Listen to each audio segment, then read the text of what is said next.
The frog in my pocket is not the secret.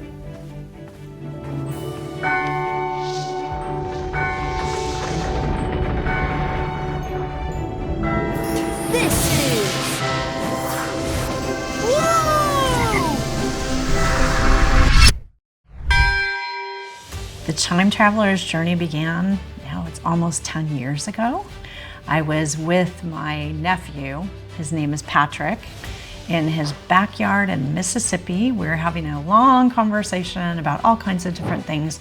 And one of them was, what would happen if we could travel back in time and meet his patron saint? So shortly after that, I was visiting with a publisher, and I kind of gently pitched it to them and said, you know, I know that there are books about the saints, but I don't think there's a lot in terms of fiction out there that could be something that could really invite the children into the story of the saints. The first time that I read the script, it amazed me because it kind of brings children into an adventure, something they can get excited about, something they can participate in. I think would really draw kids in and give them really valuable lessons and give them something that they'll think about throughout their day. When we were first discussing the idea of developing a project based on the Chime Travelers, I was so excited. One of the exciting challenges to face in an adaptation is that you're changing mediums completely. It started as a book, which allows you some time to meander through questions or have characters walking and talking. And the fun thing about animation is that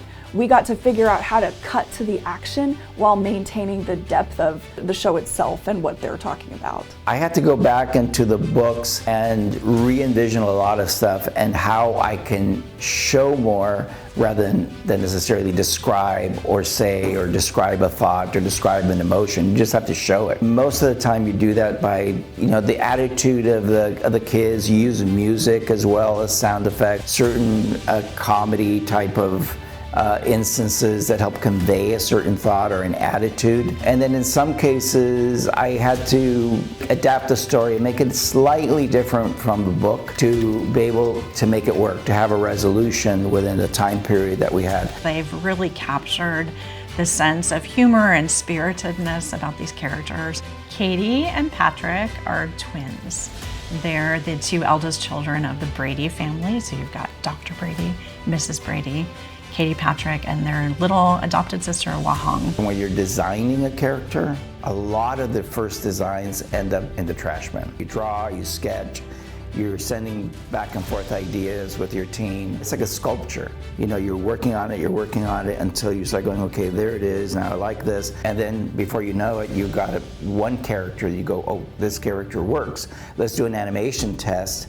And you start working on the animation, the rig, see how they move. Toda la magia ocurre cuando supervisamos lo visual, pero también lo mezclamos con el guión, todo lo funcional de la historia, es donde comienza a cobrar vida y ya todo tiene sentido.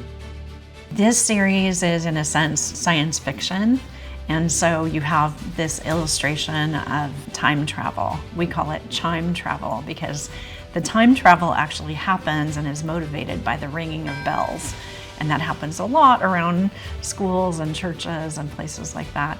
But one really exciting thing about seeing the books as an animated project is that we get to see those parts that I really only saw in my imagination come to life. People are fascinated with the idea of time travel. Well, Chime Travel is just that. It's kids going back in time and meeting people who made a real difference in the world. Nuestros protagonistas aprenden en su viaje en el pasado que nunca es fácil esta aventura, pero cuando vuelven aplican lo aprendido y ayudan a los demás a resolver sus problemas.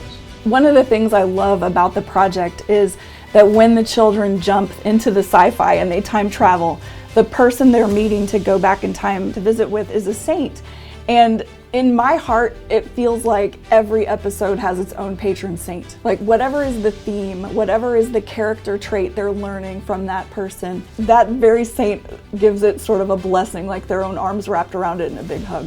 And so I'm so excited for you who are book readers to actually be able to go and experience seeing this on whatever screen it comes to you on, that you can actually fall in love with this series the way that I have anew in the animated series.